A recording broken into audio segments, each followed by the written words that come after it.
অন্তর্বর্তী সরকারের প্রধান উপদেষ্টা ডক্টর মোহাম্মদ ইউনূসের সঙ্গে সংলাপে নির্বাচনী রোডম্যাপ ঘোষণা সহ একাধিক দাবি জানিয়েছে বিএনপি। শনিবার দুপুরে রাষ্ট্রীয় অতিথি ভবন যমুনায় বিএনপির মহাসচিব মির্জা ফখরুল ইসলাম আলমগীরের নেতৃত্বে ৬ সদস্যের প্রতিনিধি দল সংলাপে অংশ নেয়। সংলাপ শেষে তিনি বলেন, নির্বাচন কমিশন নিয়োগ আইন স্থগিত করে সব রাজনৈতিক দলের মতামতের ভিত্তিতে ইসি পুনর্গঠন করার আহ্বান জানানো হয়েছে।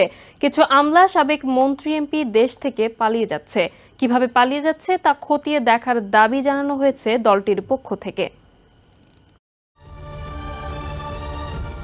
অন্তর্বর্তীকালীন সরকারের মধ্যেও এমন অনেকে আছেন যারা গণ অভ্যুত্থানের যে স্পিরিট তা ব্যাহত করছেন। তাদেরকে সরানোর আহ্বান জানান বিএনপি মহাসচিব মির্জা ফখরুল ইসলাম আলমগীর। শনিবার যমুনায় প্রধান উপদেষ্টার সাথে প্রায় ১ ঘণ্টা বৈঠক শেষে সাংবাদিকদের একথা বলেন তিনি। মির্জা ফখরুল বলেন, নির্বাচন কমিশন এবং নির্বাচন ব্যবস্থার সংস্কার বিষয়ে কথা হয়েছে প্রধান উপদেষ্টার সাথে।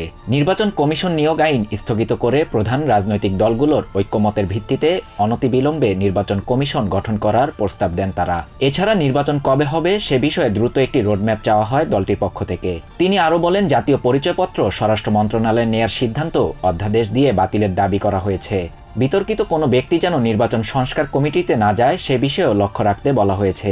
তিনি বলেন, প্রশাসনের যারা ফ্যাসিস্ট সরকারের আমলে তাদের দোসর হয়ে লুটপাট, অনাচার, অত্যাচার, গুম, খুন, গণহত্যায় সহায়তা করেছেন তাদের বেশিরভাগই এখনও স্ব জায়গায় বহাল আছেন। অবিলম্বে তাদের সরিয়ে নিরপেক্ষ ব্যক্তিদের আনার আহ্বান জানানো হয়েছে। মির্জা ফখরুল বলেন, যাদের দুর্নীতি, হত্যার মতো সুনির্দিষ্ট অভিযোগের পরিপ্রেক্ষিতে গ্রেফতার করা হয়েছে তাদেরকে জামিন দেয়া হচ্ছে, যা অত্যন্ত উদ্বেগজনক। তিনি আরও বলেন, আওয়ামী শাসনামলে দায়ের করা সব মিথ্যা, গায়েবী, ভুয়া, সাজানো, উদ্দেশ্য প্রণোদিত মামলা প্রত্যাহারের জন্য নীতিগত সিদ্ধান্ত ঘোষণা এবং প্রয়োজনীয় ব্যবস্থা নিতে বলা হয়েছে অন্তর্বর্তী সরকারকে। তিনি বলেন, পূজাকে কেন্দ্র করে সনাতনী ধর্মের কিছু মানুষ অত্যন্ত পরিকল্পিতভাবে জনগণকে উস্কে দিচ্ছে বাংলাদেশের বিরুদ্ধে।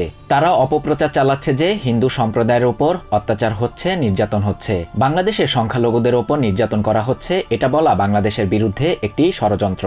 এই বিষয়গুলো অত্যন্ত গুরুত্বের সঙ্গে বিবেচনা করতে বলা হয়েছে অন্তর্বর্তী সরকারকে।